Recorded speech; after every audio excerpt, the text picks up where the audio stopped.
ke Pondok Pesantren Darul Mukhlisin, sudah ada polisi yang turun di sana untuk mengambil sampel kayu. Dari mana sumbernya untuk diinvestigasi? Sudah ada perkembangan terkait dengan hal ini?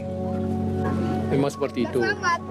Yang dibawa arus ya, semua kayu. Kita akan ambil evaluasi dulu macam mana ambil langkah ke depan. Ya. Saudara, tidak hanya Pondok Pesantren Darul Mukhlisin yang terkepung oleh gelondongan kayu.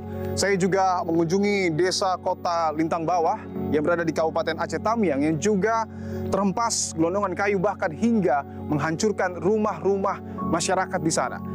Ada 3 orang saksi mata yang saya temui kala itu dan menceritakan bagaimana mereka bertahan hidup pada saat banjir bandang datang, bahkan bertahan di atas gelondongan kayu. Saya akan hadirkan penelusuran saya, saudara.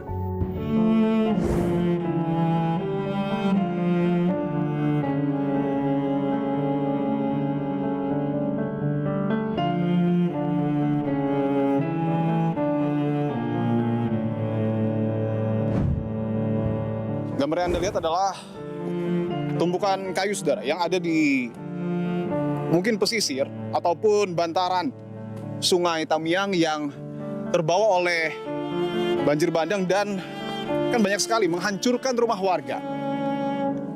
Saya akan coba berbincang dengan salah satu warga yang masih bertahan tinggal di bantaran Sungai Tamiang. Dengan Ibu siapa, Bu? Parnida. Bu Parnida. Dari awal tinggal di sini? Ya. Bertahan hidupnya seperti apa? Gimana ya, kalau ada air itu kami 1 bulan bagi-bagi 2 sama bapak.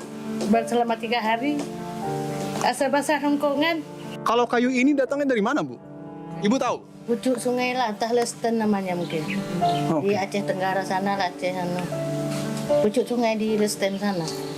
Artinya ketika banjir bandang itu datang, Ibu kan bertahan di sini. Kayu-kayu ini juga ikut terbawa arus. Ya, dari belok sini rumah ini udah rame-rame, udah padat semua, baru kemari. Tapi rumah saya hanyut sebelum ada kayu. Oke, artinya air dulu, baru datang kayu ini. Mungkin ada yang ingin Ibu sampaikan ke pemerintah soal kondisi saat ini?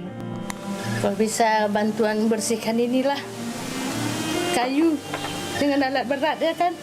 Kami nggak bisa ngomong lagi. Itu aja lah. Ibu tidak bisa berkata-kata lagi? Nggak bisa, kami udah capek nangis. Oke.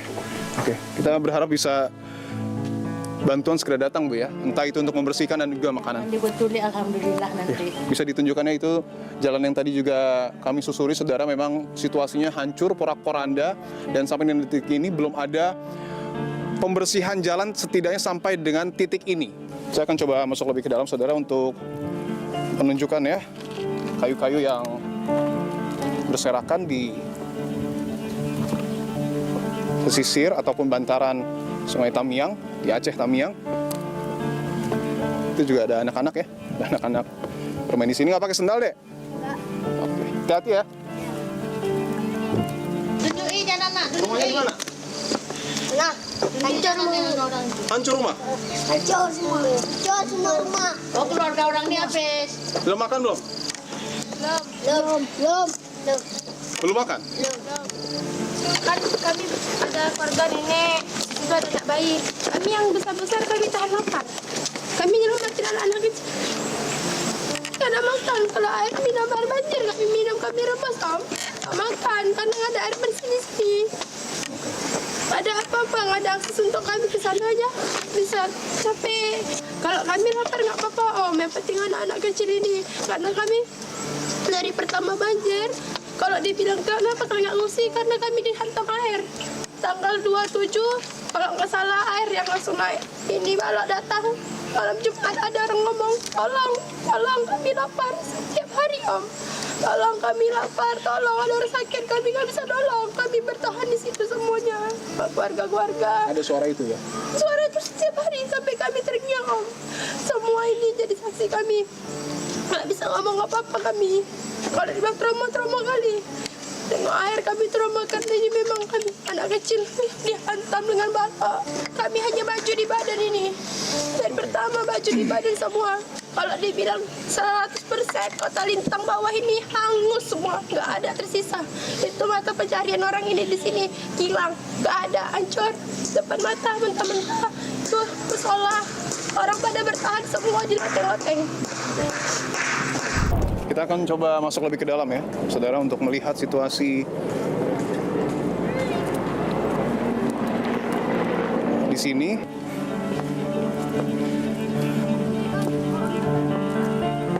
Oke, itu saksi matanya ya.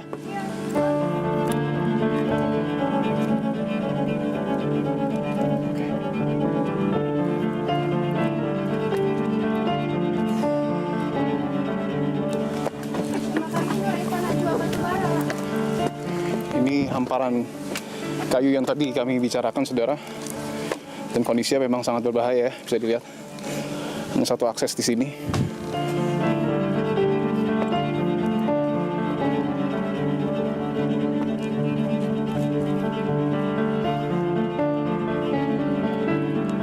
Bisa ditunjukkan itu pohon yang sangat besar menghantam rumah di bantaran Sungai Tamiang. Abang saksi mata waktu banjir dan kayu ini ada di sini. Kami ada 7 kepala keluarga di sini. Ini rumah saya. Ya. Ada anak bayi di sini. Kami selamatin, rumahnya udah hancur. Kami estafet pakai ember berenang dari sini ke situ ke rumah mertua saya. Bayi di estafet pakai Bayi. ember. Ada 3 bayi kami estafet. Sampai situ itu udah ngantem kayu semua. Kami panik semua. Akhirnya kami beranikan diri. Air makin naik di sini kami. Tidur di sini di pinggir jalan. Abang tidur di sini. Iya, semua satu keluarga, ada 7 kepala keluarga di sini tidur. Iya, ampar-amparan ini bang, ampar-amparan ini rame nih. Bertahan hidup kami bang, 3 hari 3 malam nggak makan. Ini di atas nih kalau tidur di sini goyang-goyang, karena ini air bawahnya, atas kayu. Akhirnya kami beranikan diri itulah nggak makan. Kami kasihan sama si bayi, anak kecil, orang perempuan. Kalau kami laki-laki gini, insya Allah bisalah lompat-lompat ke sana kemari bisalah. Saya pun hampir hanyut di sini. Saya nyelamatin anak tuh. Ini pun kok ke sana lagi itu banyak kayu. Cuma udah nggak ada rumah lagi, cuma pepohonan sesawit kan. Inilah rumah saya terakhir kan nih. Keluarga ini pada hancuran om. Ini ada 3 rumah sini hancur. Karena tuh rumah udah ludes tergulung. Saya minta maaf kalau masih ada yang belum. Kita sedang bekerja keras. Ya, kita berusaha, kita tahu di lapangan sangat sulit ya. Kita tidak boleh tebang pohon sembarangan. Saya minta pemerintah daerah semua lebih waspada, lebih awasi ya. Kita jaga alam kita dengan sebaik-baiknya. Pertama karet, Aceh Konstitu karet. Nah, ini begitu order masuk ini perubahan sawit. Udah bisa beroperasi belum tuh kebanjiran? Udah, Oh, udah. hari ini mulai Pak.